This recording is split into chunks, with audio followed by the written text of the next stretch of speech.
Here's a classic case of the European Union law of unintended consequence. On the 8th of May, what is going to go through is a bill that is going to make plain packaging of cigarettes. It's going to mean every packet of cigarettes looks like every other one, with the intention of trying to stop young people smoking, so it removes brand awareness.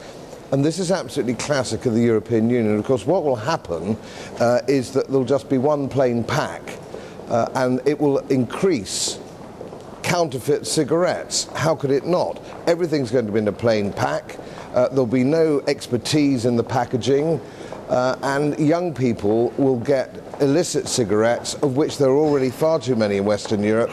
Round about 40% of all tobacco products are illicit or counterfeit, and this is absolutely designed to help that process. Sometimes I wonder if the members of the committee driving this through aren't in the pay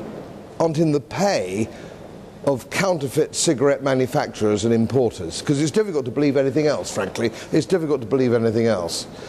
We've had people over trying to explain it to committee members, trying to explain it to members of the European Parliament, but they are so obtuse it's unbelievable. And if you want to get my point, you could do no worse than listen to Bill Newton-Dunn, who is driving this through. He believes this is a good idea because he lives in a little funny world all on his own called Planet Zog. Just listen to this presentation and you'll see what I mean.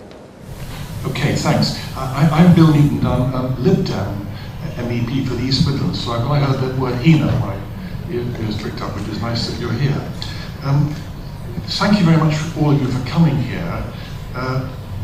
I'm slightly concerned that I don't think your arguments are going to hit the target.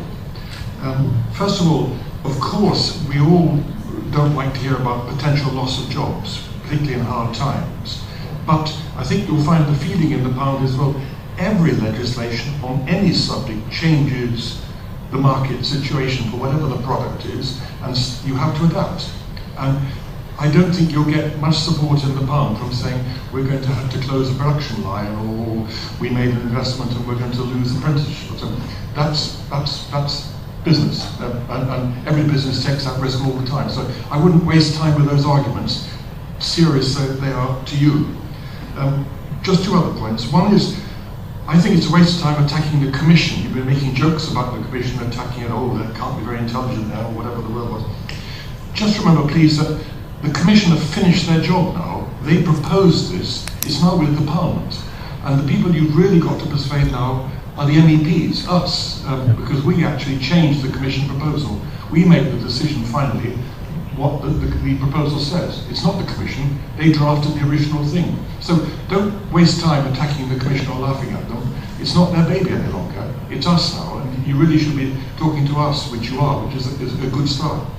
And thirdly, the point, I think it was Mike at the beginning from HENA, but it could have been several of you said, talking about counterfeit. Now, my main activity in the Parliament is on the Organised Crime Committee, where we're looking at the effect of organised crime, including counterfeiting, including tobacco, all over Europe. So I've been following this a bit. Counterfeit cigarettes will still be sold in the UK, whatever the packaging or no pictures on it at all, because they come in through Kaliningrad, through the eastern borders in enormous quantities.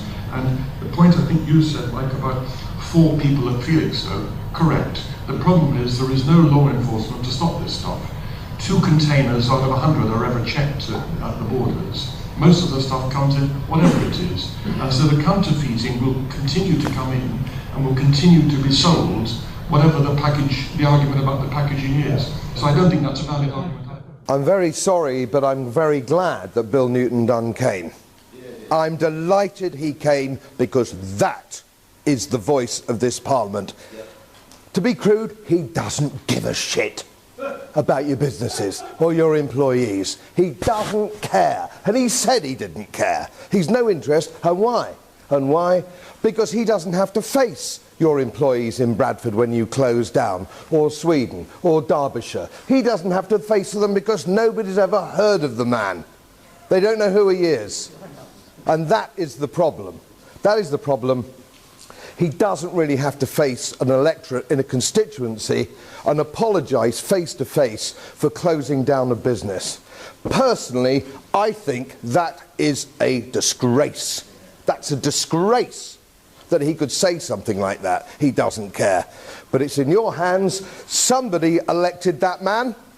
Somebody elected that man. I don't think he'll be around in a year's time, though. He's a Liberal Democrat and their days are numbered. But that's what you need to consider when you go back to your factories. Who's looking after you out here? Not the Liberal Democrats. Thank you for coming and a very safe journey home.